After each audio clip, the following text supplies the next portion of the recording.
students, we are going to learn today the new lesson, the Prove the Brave. Okay, Prove the Brave.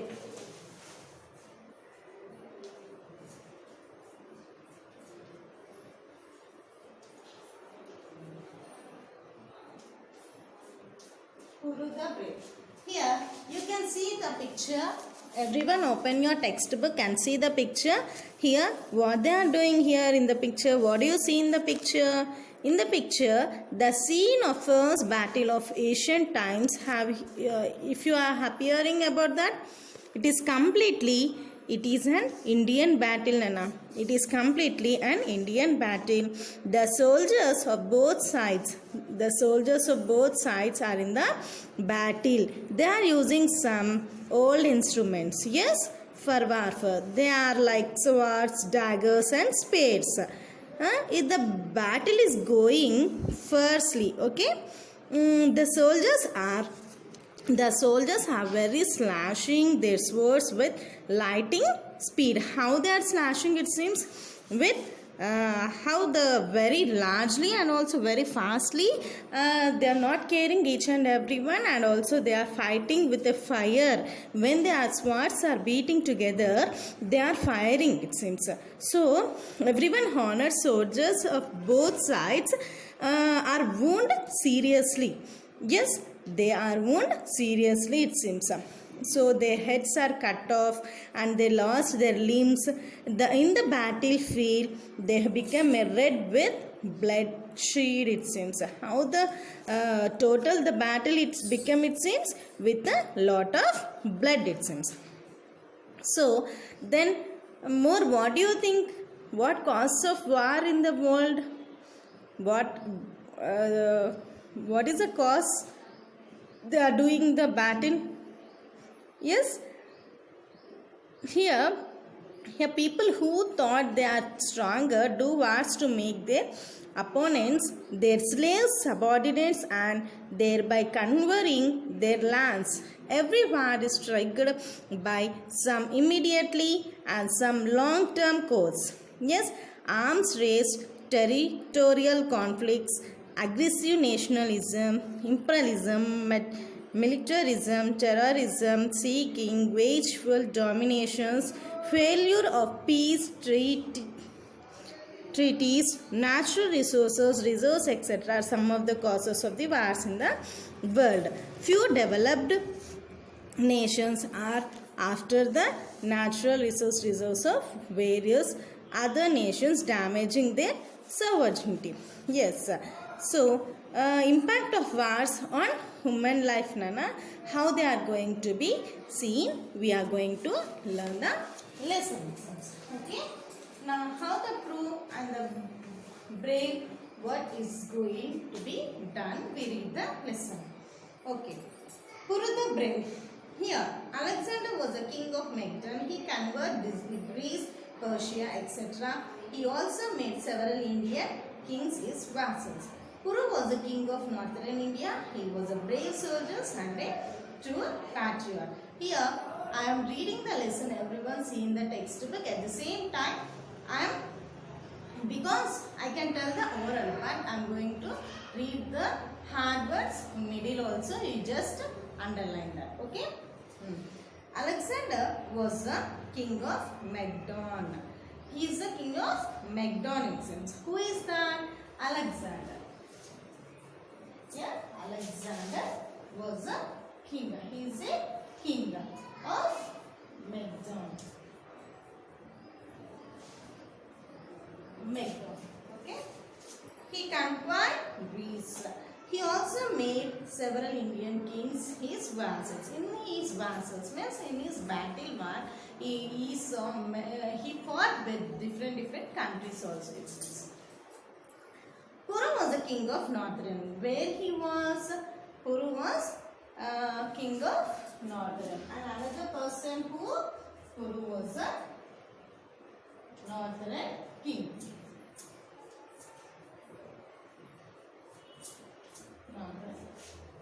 Okay. Here he was a brave soldier and a true patriot. Who is a brave soldier? Puru was a brave soldier and he was one of the fighter.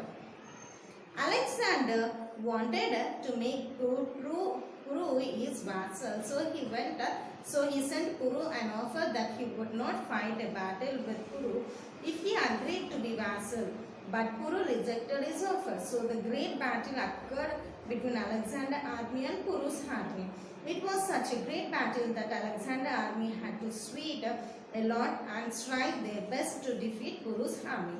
Every Indian soldier fought like a tiger in the battle. The Indian soldiers and generals fought more bravely than the Greek soldiers and generals. But the Indian generals were less skillful than the Greek generals. They followed the old methods of warfare. They depended too much on their elephant. At last, the Greeks were able to defeat Kuru's army. Then there was a fighting between Alexander and the Kuru. Kuru is a big soldier. He is from northern side, northern king, and also Alexander. In between Alexander and the Kuru, there was a battle between these two kings, it seems. But Kuru doesn't want to fight with Alexander because he was a great battle welfare. So, but at last there is a fighting between the battle war between Alexander and also Kuru, it seems. But at last, how they are fighting, it seems, everyone, Indian army and also Greek family, that is Greek members, are using different old things which are performed in the battle, and also every Indian generals were less skillful than when you compare with the Greeks, it seems, Greek generals. But everyone defeated Kuru's army. At last, Alexander won the defeat Kuru's army. Kuru continued to fight even when others had left the field. Kuru killed at least 100 Greek soldiers with his sword, but he was injured badly, and so the Greek generals were able to capture him. Kuru was changed and brought to the camp of Alexander to the bank of the Jhelum.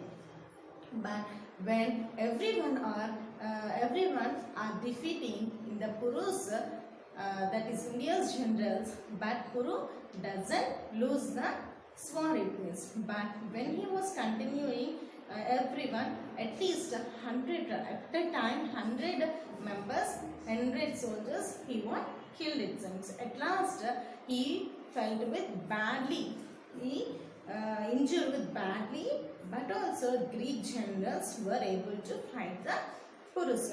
At last, Kuru was chained. So these Alexander members, at last Kuru was chained. Everything, the chain means the chain to kattanam. He was chained with and brought near to the camp of Alexander, where it is Bank of Jhelum. That is called Bank of Jhelum. Alexander in his camp was discussing with his Greek generals how the Battle of Jhelum went on. Alexander and the generals admitted that the Battle of Jhelum would go down not only in the history of their country but also in the history of the world. Everyone praised the Indian army for their bravery and great fight, but pitied them for their poor old methods of warfare. Yes, then a man promising to fight for a king in return for the right to hold the land. But everyone, whatever, when Alexander is asking to the soldiers, that is generals, how the war was went, how the people are fighting, what are the history of everyone, what are the praised things. So everyone, the generals asked that history of the country, it goes a very high, it seems, in the world. But Indian army, for their bravery and brave fight, but putted the poor, and how they are choosing for the Indian army, they are poor and using a old methods for warfare. Meanwhile, a soldier came there and said the Kuru had been brought to the camp in the chains. Then Alexander said that Kuru was a king and a king should not be brought in chains. So he ordered them to remove the chains and bring him there. Kuru came. Then meanwhile, when the discussion was going between the Alexander and the generals, one soldier came inside the camp and told that Kuru was came when he was chained and also brought to the camp. Then who said that to bring the Kuru was in chain? He was one of the great king. Just remove the chain of the chain from the Kuru and just and everyone he removed the chains from the Kuru and he said to bring to him. Kuru came into the front. Then Alexander asked Kuru why he had rejected his offer. Kuru replied that he was a lawful king and so he would never like to be vassal. Kuru said that a patriotic king ought to be proud of being a king, otherwise he could not be a king. Alexander admired Kuru's bravery and self-respect, so he said that he wanted to make friends with Kuru. Kuru said that he would agree to be so provided his kingdom remained independent and Alexander treated him as his equal. Alexander gave him back his kingdom and made friends with Kuru. Kuru admired the personality of Alexander and called him Alexander is the Great. Then at last the discussion is completed with the generals of Alexander. Then Kuru entered into the camp and asked that everything, the chain was removed, who was ordered by the Alexander. Then Alexander at last asked the Kuru not to why you're not defeating, why you're not taking the offering of a battle of with Alexander king. Then he said that I don't want to be vassal, that I am a king and should I give the poor and everyone. So I'm not. He was not replied to the lawful king. Then Alexander liked the Kuru's ideas and everything. He just impressed and he remained. He remained a respecter. Means his liking his bravery and self-respect with the when he compared with the Kuru. Then he treated Kuru as a great person in the world, like a great king. Then at last he also agreed and Alexander was a great Alexander. He admired a personable Alexander, called him Alexander Great in sense. Yes. Now we are going. Everyone understood the lesson. Now let us move to the grammar.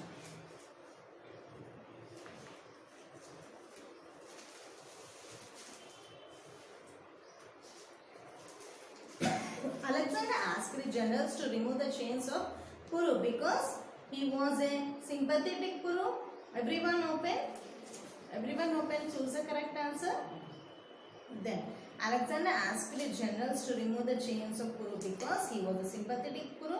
He did not like a brave man like Kuru in chains. Kuru requested Alexander to remove his chain. Alexander did not dare see the he did not like a brave man like Kuru in the chains. That is second bit. First one B. Yes.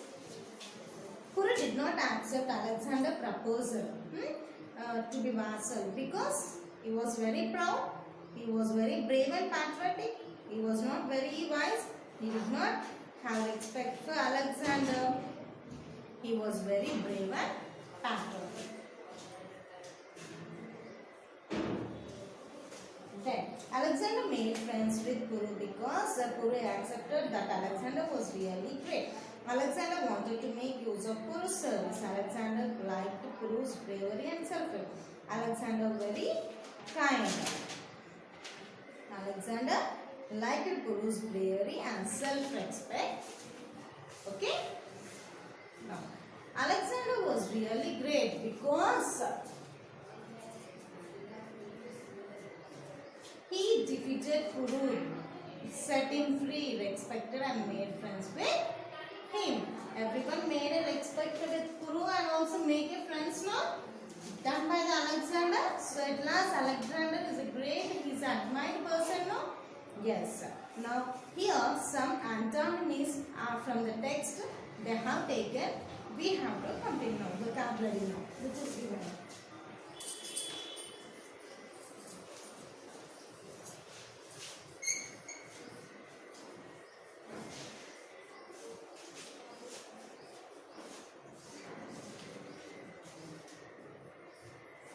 Victory, defeat, victory, defeat, humble, proud. Yes, we have already learned what is antonymy, opposite song. Yes, dependent, independent,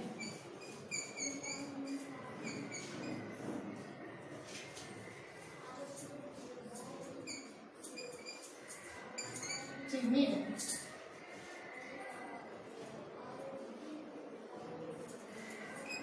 brave,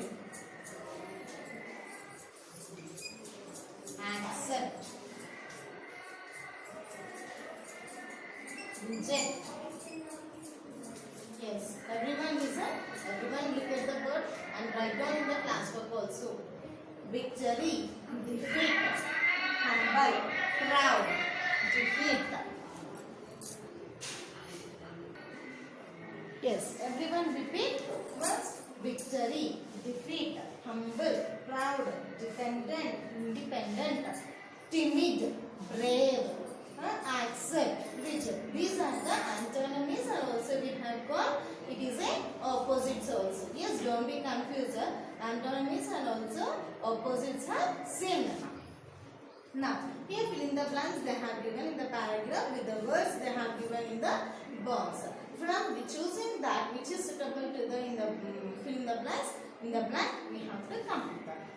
I know that you are very dash and dash of the position you hold, but I am really first you read the paragraph carefully and you can read like you can search the answer from the given blank. I know that you are very dash and dash of the position you hold, but I am really dashed to know that you feel as though you have dash in the world. These days nobody is being dashed by the other. I would like to make a dash so that you will dash humble, and I hope my words dash your imagination and you are miss me as your teacher. Yes? Now see everyone completing the textbook. Fill in the blanks. First one, skillful. Yes, sir. I know that you are very skillful and of the position. Worthy position. Amazed.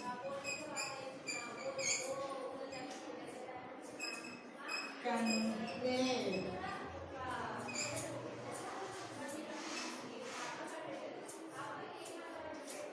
Frightened. Proposal.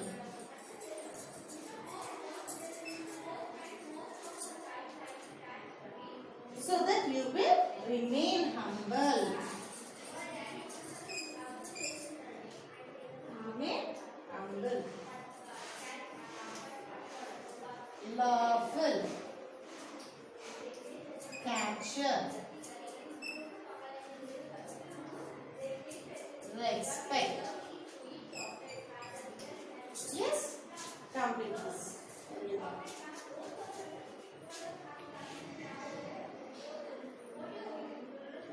Here they have given some of the grammar in the textbook. Let us learn now. They have given, let us have a look at the following sentence from the text. My kingdom should remain independent. You should treat me as your equal. I must say, very Indian soldier, that in sentence 1, in sentence 3, that is should must indicates obligation, where has into indicates condition. Yes, it is used to indicate instance on the part of the speaker. So it is also used when the speaker has authority over the listener. It is important to understand how the modal should and must are used. People must sometimes use should to indicate something that it is desirable and must to indicate obligation. However, some people use them interchangeably. Both the words should and must are modal auxiliaries. They always act as helping verbs and never be the verb. Should is the verb to and the shall is not indicate complicated actions. Must when followed immediately by a main verb also indicates the future or the present action like should but not the completed past actions. Okay.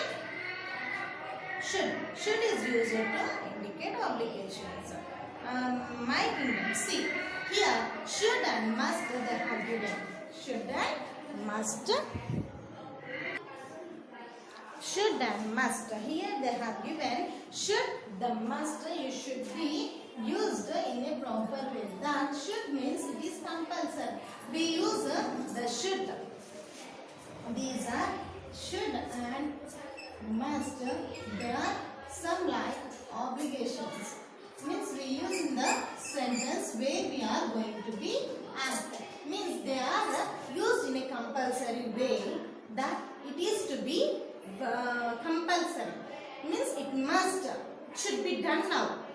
That way we are going to use should and must in the proper making sentences. Here they have given some of the sentences. Should is used to indicate obligation. Here must is used to indicate instance of part of the speaker. Must indicates a strong necessity. Means should. Should means it is an obligation. It is used in sometimes the it is like compulsory. It is like compulsory. And the must is a word. It is used in the persons of speaker where the speaker is but it is here it is very urgent. Urgent means it is necessary now. That is we are ordering that we use the must in the given sentences. Okay. Here my kingdom should remain independent. Should is used to indicate a condition also. Here that keeping a condition it is also used. By using the condition in the presence of condition also the should is used. So here Kuru says Alexander, you should treat me as yourself. Here should indicate suggestion or advice also. Here the should is used in the form of condition, suggestion and also advice. Yes, advice. Okay. In other words, we should indicate something like desirable also. Okay. Here you should carry some words I have given. I am going to put them. That you should carry a ball. That is Ravi have a bad fever. You should see. I am going to tell the two sentences that in the presence of how to use the should. Okay. Ravi has a fever. You should treat me. You should see doctor. You should consult doctor. You should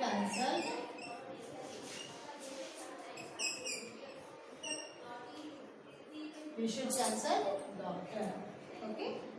You should be polite towards elders. You should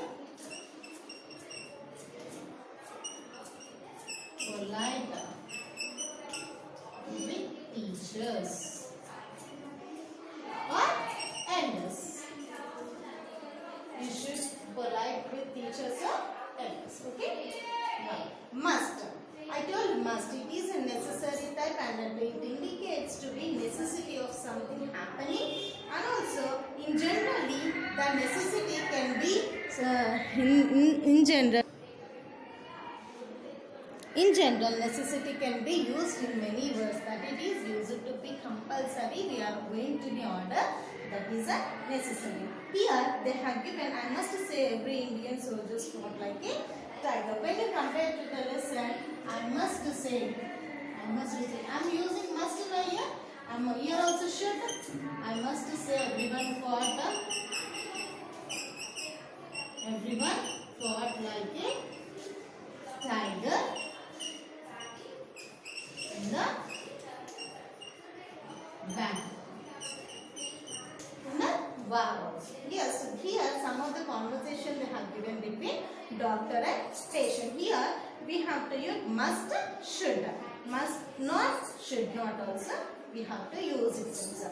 Here doctor, Mr. Rao, with exactly your problem. Patient, I have been suffering from gastric problem for a long time. Doctor, Mr. Rao, I must say you dash eat a non-vegetarian. Yes, I must means he was suffering from with gastric problem. So he is you must means we have necessary to take the diet which we have. So we are compulsory. Yes. So here the must is used.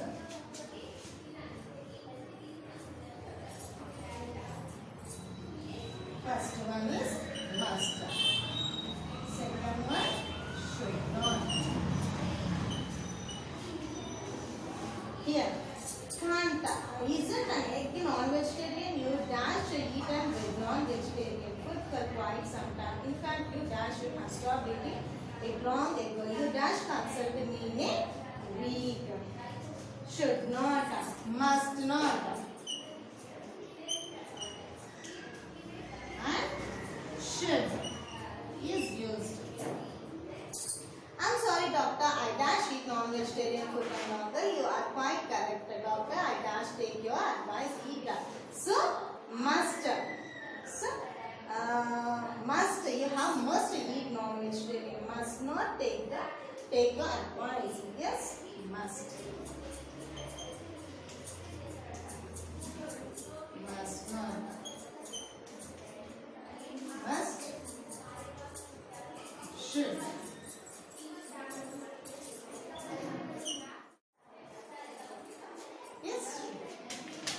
Then they have given some of the degrees of comparisons. How to get that? We have learned already degrees of comparisons in previous classes in first lesson and second lesson.